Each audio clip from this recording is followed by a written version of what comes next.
मैं श्यामल पांडे, आपको बहुत-बहुत स्वागत है हमारे चैनल पॉलिटी पढ़ो पे। इस वीडियो में हम जो है अपने चैनल पे जो है जो लक्ष्मीकांत है उससे रिलेटेड जो भी क्वेश्चन है या फिर जो पीसीएस, यूपीएससी या फिर डिफरेंट जो पीसीएस एग्जाम है, चाहे यूपी पीसीएस है या बीपीएससी है या छत्तीसगढ़ का पीसीएस एग्जाम है, मध्य प्रदेश का पीसीएस एग्जाम है या फिर किसी भी स्टेट का पीसीएस एग्जाम है, तो उसमें जो पॉलिटी के क्वेश्चंस आते हैं वो हम डील करेंगे। हमने इंग्लिश के जो क्वेश्चंस हैं, जो भी पॉलिटी के क्वेश्चन रहे हैं, जो कि पीसीएस लेवल पे, पीसीएस जे पे पूछे जाते हैं, उसको हमने कर लिया है। लेकिन अब ये नई सीरीज रहेगी जिसमें हम हिंदी के जो है क्वेश्चंस देखेंगे, हिंदी में जो क्वेश्चंस हैं पॉलिटी के उसको। तो चलिए शुरू करते हैं हम क्वेश्चंस को देखना। तो पहला क्वेश्चन है, निम्नलिखित में से किस अधिनियम के अंतर्गत भारतीय विधान परिषद को बजट पर बहस करने की शक्ति प्रदान की गई है? तो पूछ रहा है कि जो किस अधिनियम के तहत ये कौन सा विधान, मतलब कि जो है विधान परिषद को बजट पर बहस करने की शक्ति प्रदान हुई। तो इसका जो आंसर हो जाएगा वो भारतीय परिषद अधिनियम 1892 हो जाएगा। आप इसको देखेंगे, भारतीय परिषद अधिनियम 1892 हो जाएगा। अगला क्वेश्चन हम देखेंगे। अगला क्वेश्चन है, निम्नलिखित में से किस अधिनियम में कलकत्ता में सर्वोच्च न्यायालय की स्थापना का प्रावधान किया गया था? तो इसका आंसर जो हो जाएगा वो रेगुलेटिंग एक्ट हो जाएगा, रेगुलेटिंग एक्ट 1773। तो रेगुलेटिंग एक्ट जो 1773 आया था उसके तहत ही कलकत्ता में जो है सर्वोच्च जो है न्यायालय की स्थापना का प्रावधान किया गया था। अगला क्वेश्चन है, निम्नलिखित में से किस एक अधिनियम द्वारा भारत में संघीय न्यायालय की स्थापना की गई थी? तो पूछ रहा है किस अधिनियम के तहत संघीय न्यायालय की स्थापना की गई थी। तो इसका जो आंसर हो जाएगा वो उपर्युक्त में से कोई नहीं हो जाएगा, क्योंकि जो संघीय न्यायालय की स्थापना हुई थी वो 1935 के एक्ट हुई थी, जो कि ऑप्शन में दिया नहीं है। तो इसकी वजह से उपयुक्त में से कोई नहीं इसका आंसर हो जाएगा। अगला क्वेश्चन हो जाएगा,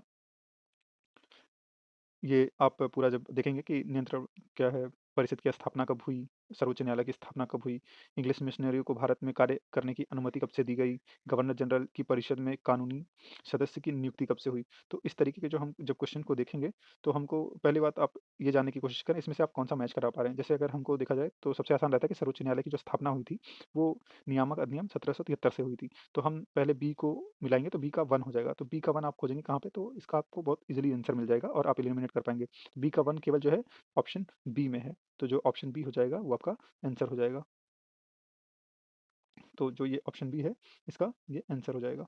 तो अगला क्वेश्चन देखते हैं। इवन इसको आप जो क्वेश्चन है उसको और सारा भी मिला सकते हैं। तो जैसे बी का वन हो जाएगा तो आंसर तो आपको मिल रहा है, तो आप थोड़ा और रीचेक भी कर लेंगे कि ए का जो हो जाएगा टू हो जाएगा। तो नियंत्रक परिषद की स्थापना जो हो जाएगी, पिट्स का भारतीय अधिनियम 1784 से आया था और सी का थ्री ही है, यानी कि इंग्लिश मिशनरियों को भारत में कार्य करने की अनुमति चार्टर एक्ट 1813 के तहत, यानी कि चार्टर अधिनियम 1813 के तहत दी गई थी। और गवर्नर जनरल की परिषद में कानूनी सदस्य की जो नियुक्ति होती थी वो चार्टर अधिनियम 1833 से की गई। जब भी आप क्वेश्चन को पढ़ें तो वहाँ से मैक्सिमम जो इन्फॉर्मेशन है वो कलेक्ट करने की कोशिश किया करें। तो हमने बताया कि इसका जो आंसर हो जाएगा वो इसका आंसर बी हो जाएगा। अगला क्वेश्चन देखते हैं। क्वेश्चन नंबर 5 है, केंद्र में द्वैध शासन किस अधिनियम के अंतर्गत स्थापित किया गया? आप इस क्वेश्चन को पढ़ने पे ध्यान देंगे कि यहाँ पे केंद्र में द्वैध शासन पूछा है, प्रोविंसेस में नहीं पूछा गया है। तो आप जल्दीबाजी में क्वेश्चन को मत सॉल्व करें। तो इसका आंसर जो हो जाएगा भारत सरकार अधिनियम जो है 1935 हो जाएगा, क्योंकि जो डायरकी का सिस्टम था वो प्रोविंसेस में वो आया था गवर्नमेंट ऑफ इंडिया एक्ट 1919 से, तो वो प्रोविंस के लिए था। लेकिन जब पूछे केंद्र में द्वैध शासन किस अधिनियम के अंतर्गत आया था, तो भारत सरकार अधिनियम 1935 इसका बेस्ट आंसर हो जाएगा। अगला क्वेश्चन हम देखते हैं, निम्नलिखित में से किस अधिनियम ने केंद्र में द्वैध शासन प्रणाली को स्थापित किया? अब यहाँ पूछ रहा है कि किस अधिनियम ने केंद्र में द्वैध शासन प्रणाली को स्थापित किया। तो यहाँ पे भी अभी आंसर में केंद्र के बारे में ही पूछा है। वो जो अभी हमने क्वेश्चन देखा सेम वैसे टाइप का क्वेश्चन बस हल्का सा टिल करके पूछा है। तो यहाँ पे भी केंद्र के बारे में ही द्वैध शासन पूछ रहा है, तो इसका भी आंसर जो हो जाएगा भारत शासन अधिनियम 1935 हो जाएगा। अगला क्वेश्चन देखते हैं, क्वेश्चन नंबर 7, 1919 के भारत शासन अधिनियम की निम्नलिखित में से कौन सी प्रमुख विशेषताएं या विशेषताएं हैं? कौन सी विशेषता है या विशेषताएं? तो आप इसमें से कूट दिया हुआ है, उसके अकॉर्डिंग आपको चूज करना है। तो पूछ रहा है कि जो आप पहले बात ध्यान रखेंगे कि ये 1919 के एक्ट के बारे में पूछ रहा है। तो प्रांतों की कार्यकारिणी सरकार में द्वैध शासन की व्यवस्था, तो हमने देखा कि जो प्रोविंसेस में यानी कि प्रांतों में कार्यकारिणी जो सरकार थी वहाँ पे डायर की एस्टेब्लिश की गई थी, इसको द्वैध शासन करा। तो बात सही है, यानी कि एक सही होना ही चाहिए। तो एक अगर होगा ही होगा तो बी वाला जो ऑप्शन है वो एलिमिनेट हो जाता है। अगला है, मुसलमानों के लिए पृथक सांप्रदायिक निर्वाचन मंडलों की व्यवस्था। तो यहाँ जो इंग्लिश का टर्म है सेपरेट इलेक्टोरेट की बात की गई, लेकिन जो इस एक्ट में 1919 के एक्ट में जो है पृथक सांप्रदायिक निर्वाचन मंडलों की व्यवस्था नहीं की गई थी, वो 1909 के एक्ट के जो था मॉडल मिंटो रिफॉर्म वहाँ पे की गई थी। दो तो नहीं होगा, तो दो नहीं अगर होगा तो सी सॉरी बी और डी एलिमिनेट हो जाएंगे। तो अब बचता है ए और सी। सी हम तीसरा ऑप्शन देख लेते हैं, केंद्र द्वारा प्रांतों को विधायिनी शक्ति का हस्तांतरण। तो ये भी जो है सही है कि 1919 के जो भारत शासन अधिनियम था, उसके तहत जो है केंद्र द्वारा प्रांतों को विधायिनी शक्ति का हस्तांतरण किया गया था। तो इस हिसाब से इसका आंसर 1 एंड 3 यानी कि सी वाला जो है उसका आंसर हो जाएगा। तो इसके लिए ये सी इसका बेस्ट आंसर हो जाएगा। अगला क्वेश्चन देखते हैं हम। क्वेश्चन नंबर 8 है, भारतीय विधान पालिका प्रथम बार द्विसदनीय बनाई गई। कुछ पूछ रहा है कि भारत की जो विधान पालिका है वो पहली बार उसको जो है द्विसदनीय बनाया गया, यानी कि 2 सदन होंगे ऐसा उसमें बताया गया। तो इसका जो आंसर हो जाएगा किस अधिनियम के थ्रू, तो ये जो हो जाएगा 1919 का जो है भारत सरकार अधिनियम जो है उसके तहत जो है भारत की विधान पालिका को पहली बार द्विसदनीय बनाया गया था। अगला क्वेश्चन है क्वेश्चन नंबर 9, केंद्र में कौन सा एक्ट द्विसदनीय विधायिका लाया गया। सेम क्वेश्चन है, थोड़ा सा घुमा के पूछा गया है। तो पूछ रहा है केंद्र में कौन सा एक्ट जो है द्विसदनीय विधायिका को ले आया। तो इसका आंसर हो जाएगा सी 1919 का जो एक्ट है। अगला क्वेश्चन है क्वेश्चन नंबर 10, राष्ट्रपति की अध्यादेश निर्गत करने की शक्ति प्रेरित है। तो राष्ट्रपति को जो पावर होता है, शक्ति होती है कि वो अध्यादेश जारी करता है, जिसको हम अंग्रेजी में ऑर्डिनेंस भी कहते हैं। तो राष्ट्रपति का जो ऑर्डिनेंस का ये पावर होता है वो ये किस एक्ट के तहत जो है आया है, तो ये पूछना चाह रहा है इस क्वेश्चन में। तो इसका जो आंसर हो जाएगा वो आंसर हो जाएगा भारत सरकार अधिनियम 1935। तो जो है राष्ट्रपति को जो अध्यादेश निर्गत करने की शक्ति प्रेरित होती है वो भारत सरकार अधिनियम 1935 के तहत होती है। अगला क्वेश्चन देखते हैं।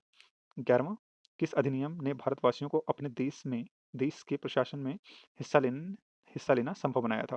पूछ रहा है किस अधिनियम ने भारतवासियों को अपने देश के प्रशासन में कुछ हिस्सा लेना संभव है। यहाँ पे कुछ टर्म पर पूरा हिस्सा नहीं मिला, लेकिन कुछ हिस्सा जो है लेना संभव बनाया था। तो इसका जो आंसर हो जाएगा वो चार्टर एक्ट 1833 हो जाएगा। तो चार्टर एक्ट 1833 के तहत जो है कुछ भारतीय, चूंकि हमको पता है कि वहाँ पे उसी एक्ट के तहत पहली बार जो है लॉ मेंबर्स को इंट्रोड्यूस किया गया था।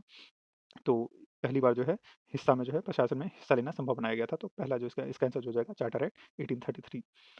अगला क्वेश्चन है क्वेश्चन नंबर 12, भारत के संविधान में केंद्र और राज्यों के बीच किया गया शक्ति का विभाजन इनमें से किसमें उल्लिखित योजना पर आधारित है।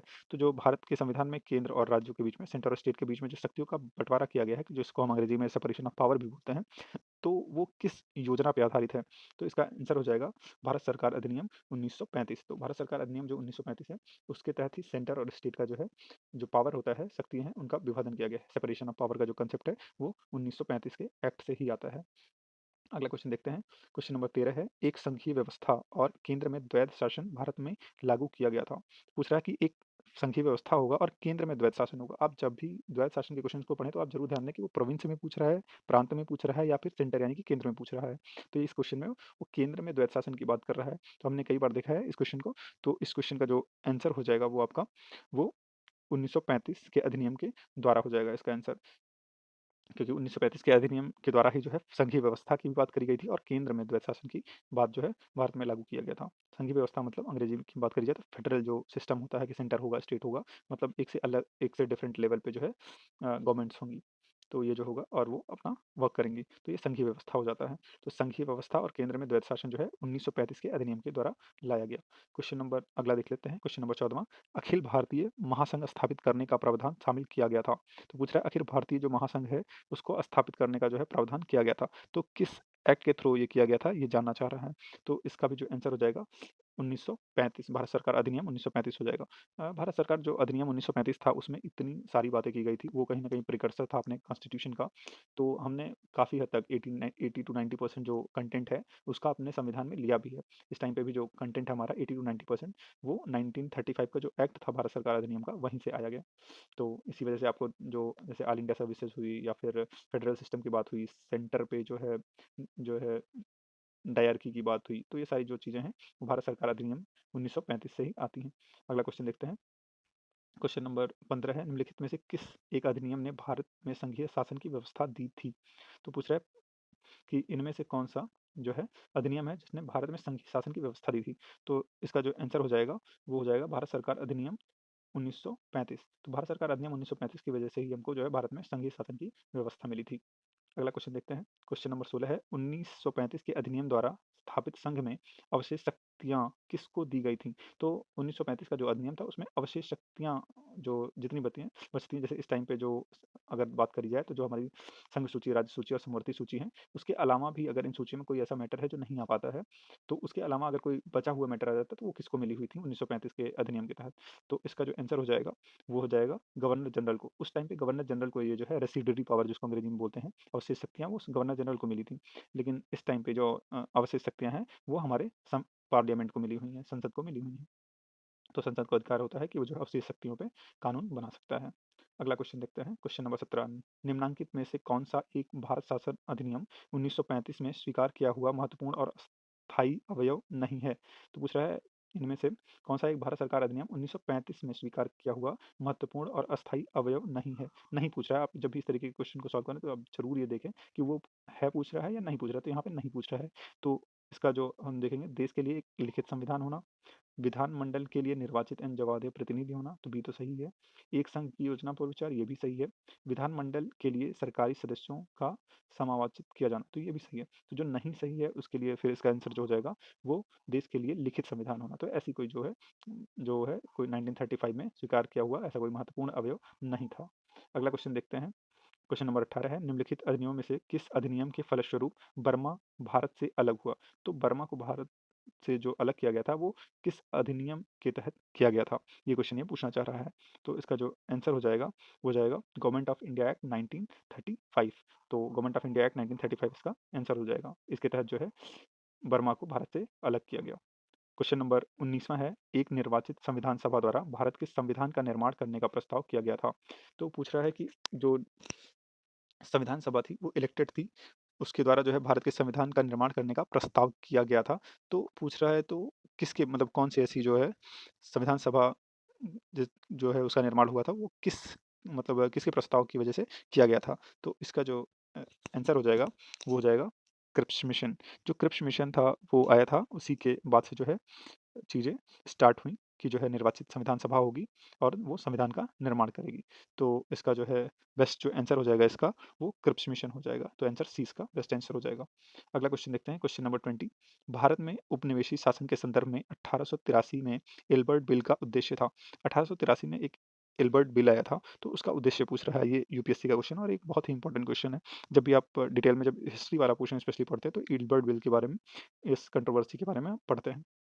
तो एल्बर्ट बिल का जो इसका बेस्ट सूटेड आंसर हो जाएगा वो हो जाएगा, जहाँ तक अदालतों की दांडिक अधिकारिता का संबंध था, भारतीय तथा यूरोपीय लोगों को बराबरी पर रोकना। इसका ये जो होगा ये बेस्ट आंसर हो जाएगा।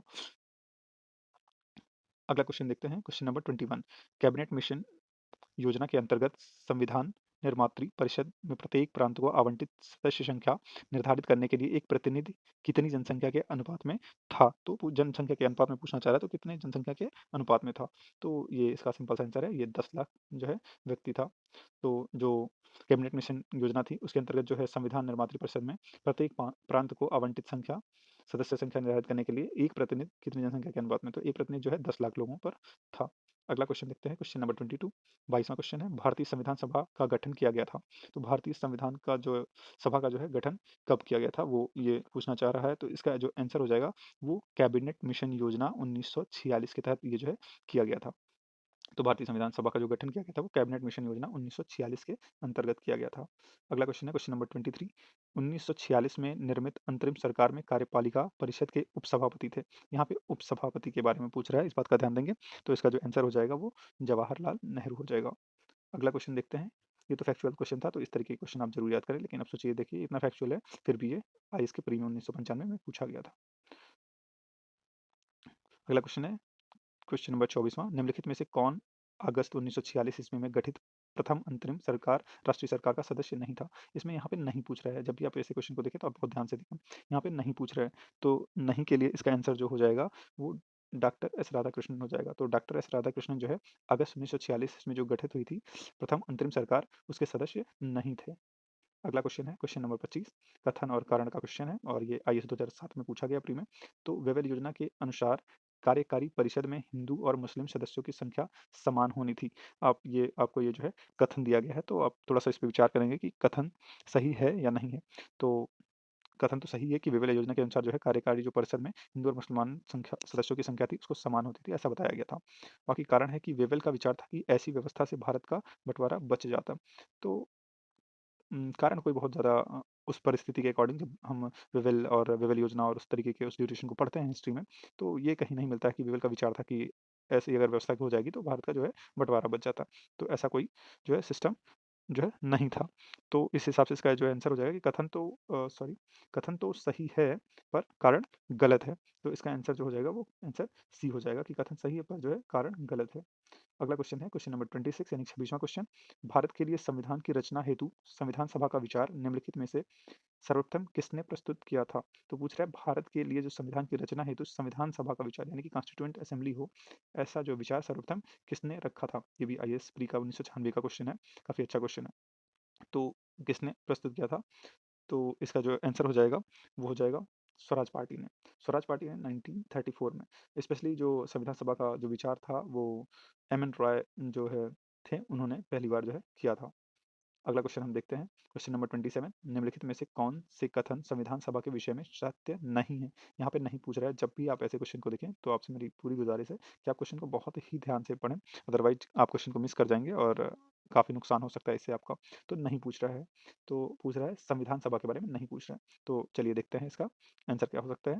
तो वह वयस्क मताधिकार पर आधारित नहीं थी, तो ये तो गलत है, क्योंकि वो जो है संविधान सभा में जो इलेक्शन हुआ था वो वयस्क मताधिकार पे हुआ था, तो ये तो गलत हो जाएगा। हमसे गलत ही पूछ रहा है तो 1 तो गलत होगा। 1 गलत होगा यानी कि बी नहीं हो सकता है, बाकी और 3 ऑप्शन हो सकते हैं।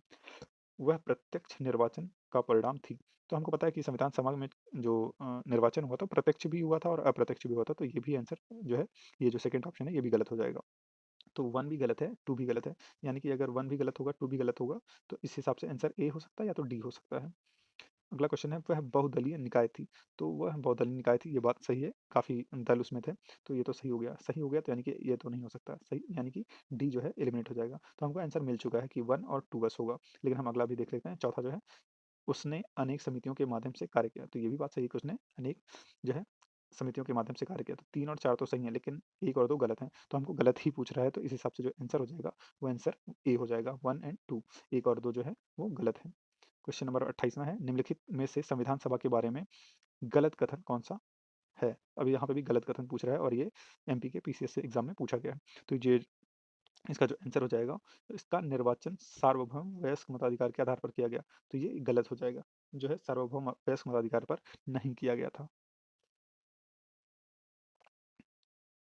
अगला क्वेश्चन हम देखते हैं, क्वेश्चन नंबर 29 भारत के संविधान का प्रारूप तैयार करने वाली संविधान सभा के सदस्यों को, अब ये आईएएस प्री का जो है क्वेश्चन है जो कि 2002 में पूछा गया था, इसके बारे में जो है संविधान सभा का जो प्रारूप तैयार किया गया था, तो संविधान सभा के सदस्यों को, और उसके बाद वो पूछ रहा है डिटेल्स के बारे में जानना चाह रहा है कि ऐसा क्या था। तो संविधान सभा के जो सदस्य थे, उनको विभिन्न प्रांतों की विधानसभाओं द्वारा चुना गया था। इसका ये बेस्ट आंसर है जाएगा। तो ये जो सी है इसका आंसर ये हो जाएगा। भारत के संविधान का जो प्रारूप तैयार करने वाली संविधान सभा के सदस्यों को विभिन्न प्रांतों की विधानसभाओं द्वारा चुना गया था। तो विभिन्न प्रांतों की जो विधानसभाएं थी उसके द्वारा जो है संविधान सभा के सदस्यों को चुना गया था। अगला क्वेश्चन है क्वेश्चन नंबर 30, भारतीय इतिहास के संदर्भ में प्रांतों से संविधान सभा के सदस्य जो थे उसके बारे में ये क्वेश्चन पूछा गया है। फिर से क्वेश्चन को एक बार पढ़ लेते हैं, भारतीय इतिहास के संदर्भ में प्रांतों से संविधान सभा के सदस्य, अब आगे जानना चाह रहा है कि क्या है उसके बारे में। तो प्रांतीय विधान सभाओं द्वारा निर्वाचित हुए थे, ये इसका बेस्ट आंसर हो जाएगा। तो इसका आंसर जो हो जाएगा वो सी हो जाएगा कि जो है भारतीय इतिहास के संदर्भ में प्रांतों से संविधान सभा के जो सदस्य थे वो प्रांतीय विधानसभाओं द्वारा निर्वाचित हुए थे। अगला क्वेश्चन देख लेते हैं, क्वेश्चन नंबर 31, संविधान सभा के सदस्यों का चुनाव कैसे हुआ था? अब वो पूछ रहा है कि सीधे जनता द्वारा हुआ था, भारतीय राष्ट्रीय कांग्रेस के नामांकन द्वारा हुआ था, भारतीय राज्यों के शासकों के नामांकन से हुआ था, या फिर प्रांतीय सभाओं द्वारा हुआ था। तो इसका जो आंसर हो जाएगा वो प्रांतीय सभाओं द्वारा हो जाएगा। तो डी इसका आंसर हो जाएगा। अगला क्वेश्चन देखते हैं, क्वेश्चन नंबर 32, संविधान सभा के चुने हुए अस्थाई अध्यक्ष कौन थे? तो यहाँ पे आपको अस्थाई अध्यक्ष पूछ रहा है। अगर अस्थाई अध्यक्ष की बात ना करी जाए तो सच्चिदानंद सिन्हा जी थे, लेकिन यहाँ पे जब अस्थाई अध्यक्ष की बात करी जा रही है तो यहाँ पे जो आंसर होगा वो चेंज हो जाएगा और इसका आंसर जो हो जाएगा डॉक्टर राजेंद्र प्रसाद जी हो जाएगा। अगला क्वेश्चन देखते हैं, क्वेश्चन नंबर 33 यानी कि 33वां क्वेश्चन, भारत की संविधान निर्मात्री सभा के अध्यक्ष कौन थे? यहाँ पे संविधान जो निर्मात्री सभा थे उसका अध्यक्ष पूछ रहा है। तो अध्यक्ष, अगर परमानेंट अध्यक्ष की बात करी जाए तो परमानेंट अध्यक्ष जो थे डॉक्टर राजेंद्र प्रसाद जी थे। अगला क्वेश्चन देखते हैं, क्वेश्चन नंबर 34, स्वतंत्र भारत की संविधान सभा के अध्यक्ष कौन थे? तो पूछ रहा है स्वतंत्र जो भारत के संविधान सभा के अध्यक्ष उस टाइम पे कौन थे? तो स्वतंत्र भारत की जो संविधान सभा थी, उसके अध्यक्ष जो थे, वो राजेंद्र प्रसाद जी थे। तो इसका आंसर जो हो जाएगा, सॉरी, उसका आंसर जो हो जाएगा बी हो जाएगा। तो स्वतंत्र भारत की जो संविधान सभा थी, उसके अध्यक्ष डॉक्टर राजेंद्र प्रसाद जी थे। अगला क्वेश्चन देखते हैं, क्वेश्चन नंबर 35। भारतीय संविधान सभा की स्थापना की गई थी। तो पूछ रहा है भारतीय जो संविधान सभा थी, उसकी स्थापना कब की गई थी, एग्जैक्ट डेट जानना चाह रहा है। तो इस तरीके के क्वेश्चन को आप जरूर याद कर लें, क्योंकि ये एग्जैक्ट क्वेश्चन जो है फैक्चुअल टाइप के हैं, तो आप इसको याद करें तो ज़्यादा बेहतर रहेगा। तो जो इसका आंसर हो जाएगा वो 9 दिसंबर 1946 हो जाएगा, 20 का आंसर हो जाएगा। अगला क्वेश्चन देखते हैं, क्वेश्चन नंबर 36 यानी 36वां क्वेश्चन। संविधान सभा का गठन कब हुआ? तो संविधान सभा का जो गठन हुआ, तो आप तो पहले बात तो ट्राई मारिए कि ईयर याद करिए, ईयर भी याद रहेगा तो ये क्वेश्चन आप आराम से सॉल्व कर सकते हैं। जैसे आप हमने पहले ही देखा कि जो इसका जो है गठन हुआ था वो दिसंबर 1946 में हुआ। जब आप इसके पिछले क्वेश्चन पे भी जाएँगे, तो आप देखेंगे कि 9 दिसंबर एग्ज़ैक्ट डेट दी गई है। लेकिन इस वाले क्वेश्चन में केवल दिसंबर 1946 दिया गया, तो आप जो है एग्ज़ैक्ट याद भी कर सकते हैं कि 9 दिसंबर 1946 को हुआ, जो कि इस क्वेश्चन में दिया गया, क्वेश्चन नंबर 35 में। क्वेश्चन नंबर 36 में केवल जो है मंथ और ईयर पूछा है, तो 1946 में हुआ और 9 दिसंबर को हुआ, ये बात आप याद रखेंगे। क्वेश्चन नंबर 37 देखेंगे, भारत की संविधान सभा का प्रथम अधिवेशन कब शुरू हुआ? तो पूछ रहा है भारत की जो संविधान सभा है, उसका प्रथम अधिवेशन कब शुरू हुआ? तो जो पहला अधिवेशन है वो कब से शुरू हुआ, तो वो जानना चाह रहा है। तो ये इसका भी आंसर सेम हो जाएगा, बस क्वेश्चन घुमा के पूछा है। तो 9 दिसंबर 1946 से जो है भारत की संविधान सभा का प्रथम अधिवेशन शुरू हुआ था। अगला क्वेश्चन देखेंगे, क्वेश्चन नंबर 38 या 38वां क्वेश्चन। भारतीय संविधान सभा की पहली बैठक कब हुई थी? तो ये पूछना चाह रहा है कि भारतीय जो संविधान सभा थी, उसकी पहली बैठक कब हुई थी? तो पहली बैठक उसकी जो है 9 दिसंबर 1946 को हुई थी। आप देख रहे होंगे कि एक ही क्वेश्चन को कितना घुमा-घुमा के पूछा जा रहा है। तो आप इस तरीके से ही चीज़ों को याद करेंगे और जब क्वेश्चन पूछा जाए तो कन्फ्यूज़ नहीं होंगे। तो भारतीय संविधान सभा की जो पहली बैठक हुई थी, वो 9 दिसंबर 1946 को हुई थी। क्वेश्चन नंबर 39वां देखते हैं, संविधान सभा की प्रथम बैठक की अध्यक्षता किसने की थी? तो पूछ रहा है कि जो प्रथम बैठक थी, उसकी अध्यक्षता किसने की थी? तो इसका क्वेश्चन का जो आंसर हो जाएगा, वो डॉक्टर सच्चिदानंद सिन्हा हो जाएगा, क्योंकि डॉक्टर सच्चिदानंद सिन्हा को टेम्परेरी बेसिस पे जो है जो है दी गई थी। बाद में राजेंद्र प्रसाद जी जो है परमानेंट अध्यक्ष बने थे। तो इस क्वेश्चन के अकॉर्डिंग तो डॉक्टर सच्चिदानंद सिन्हा ही इसका बेस्ट आंसर हो जाएगा। अगला क्वेश्चन है क्वेश्चन नंबर 40। भारतीय संविधान सभा के उद्घाटन अधिवेशन की अध्यक्षता की गई थी। तो फिर से क्वेश्चन पूछना चाह रहा है और उद्घाटन अधिवेशन की ही अध्यक्षता पूछ रहा है इस क्वेश्चन में। तो इस हिसाब से इसका आंसर डॉक्टर सच्चिदानंद सिन्हा हो जाएगा। जब आपको कभी परमानेंट जो है यानी कि जो अस्थायी अध्यक्ष थे उनकी बात करी जाए संविधान सभा के, तब वहाँ पे आंसर डॉक्टर राजेंद्र प्रसाद हो जाएगा। लेकिन जब आपको उद्घाटन अधिवेशन की अध्यक्षता की बात की जाए तो डॉक्टर सच्चिदानंद सिन्हा ही बेस्ट आंसर होगा। तो इस हिसाब से हमने जो है 40 क्वेश्चन कर लिए हैं। तो आप लोगों से गुज़ारिश रहेगी कि चैनल को आप लोग जो है लाइक सब्सक्राइब जो है नहीं कर रहे हैं, तो चैनल को सब्सक्राइब करें, वीडियोज़ को लाइक करें, शेयर करें ज़्यादा से ज़्यादा, जिससे कि ज़्यादा लोगों तक ये वीडियो पहुँचे और आपके पीसीएस बनने के सपने में, आईएएस बनने के सपने में मेरा भी कुछ कंट्रीब्यूशन रहे, तो मुझे काफ़ी खुशी होगी।